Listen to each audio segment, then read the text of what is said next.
प्रवीणजी, उद्धव ठाकरेंचा आज सभा आहे आणि यामध्ये रामाचे मुखवटे घालून रावण फिरतात की मुखवटे फाडायचे आहे असं उद्धव ठाकरे म्हणतात। मला वाटतं उद्धव ठाकरेंचा तोल ढासळलेला आहे।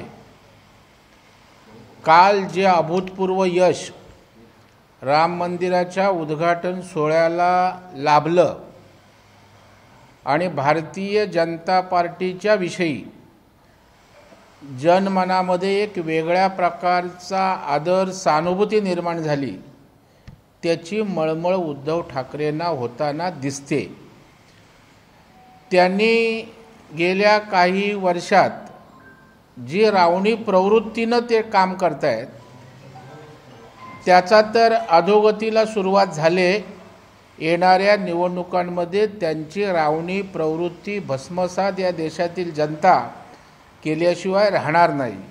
म्हणून काल आपण बघाल या राज्यातल्या मुंबईतल्या घराघरात, गल्लीबोळात, वाडा वस्त्यांवर त्या ठिकाणी राम मंदिराच्या उद्घाटन सोहळ्याचं प्रक्षेपण, आनंदोत्सव लोक त्या ठिकाणी लुटताना दिसत होती आणि याचाच पोटशूळ उद्धव ठाकरेंना आहे आणि त्याच्यामुळे असं बेताल बडबडणं हा त्यांचा स्थायीभाव झाला आहे।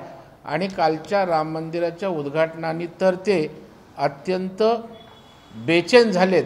त्या बेचैनीतनं अशा प्रकारचं वक्तव्य त्यांचं पुढं आलंय। भाऊ, उद्धव ठाकरे नाही तर संजय राऊत यांनी देखील पंतप्रधान नरेंद्र मोदींची तुलना जी आहे ती रावणाशी नाही, मला वाटतं संजय राऊत आता शेवटची घटका त्यांची आलेली दिसते। कारण काल मोदी साहेबांना या देशातील जनतेनं काय मानलंय हे त्या ठिकाणी अख्ख्या देशाने जगाने पाहिलेलं आहे आणि त्याच्यामुळे राम मंदिराच्या निर्माणात त्या ठिकाणची प्राणप्रतिष्ठा म्हणा हा आज देशवासियांसाठी आनंद आज मोदी साहेबांच्या नेतृत्वामुळं मिळाला आहे आणि त्याच्यामुळे स्वतः रावणासारखं वागणाऱ्या त्या ठिकाणच्या संजय राऊत आता भरकटलाय आणि तो असाच बेताल बडबडत राहणार। त्याला मोदी साहेबांवर टीका करण्याची लायकी नाही, त्याची उंची नाही। राम कुठल्या एका पक्षाची मालमत्ता नाही, आम्हाला भाजपमुक्त श्रीराम करावा लागेल असे नाही, पण भारतीय जनता पार्टी कुठेही मालमत्ता त्या ठिकाणी रामचे आमचे सांगतच नाही आहे ना। पण तुमच्या कृतीतनं, तुमच्या श्रद्धेतनं कुठेही रामभक्ती प्रकट होत नाही। त्याच्यामुळे तुम्हाला तर नैतिक अधिकारच नाही आहे, कारण तुम्ही ज्यांच्या सोबत आहात, जे आपण विचार त्या ठिकाणी ओकताय हे त्या ठिकाणी रामाच्या श्रद्धेचे नाही आहेत। आणि आपण बघाल की काल सगळ्या देशातल्या पक्षांना, सर्व विविध घटकातील मान्यवरांना बोलवलं होतं। भारतीय जनता पार्टीचा झेंडा नव्हता, बॅनर नव्हता की आमचे पदाधिकारी नव्हते। त्याच्यावर राम हा देशातील सर्व हिंदूंचा श्रद्धेचा विषय आहे। आता हे झालेत वेडे आणि त्या बेचैनीतनं त्यांची वक्तव्य येत आहेत।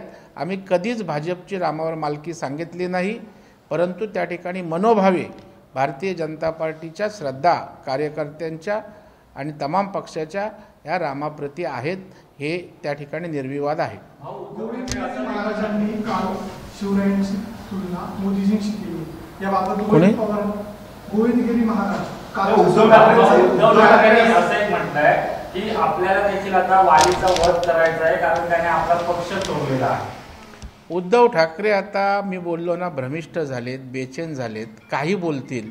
प्रत्येक गोष्टीला उत्तर दिलं पाहिजे असं नाही, कारण त्यांच्या प्रश्नाला उत्तर देऊन आणखी तो विषय त्या ठिकाणी बिभत्स पद्धतीनं जातो।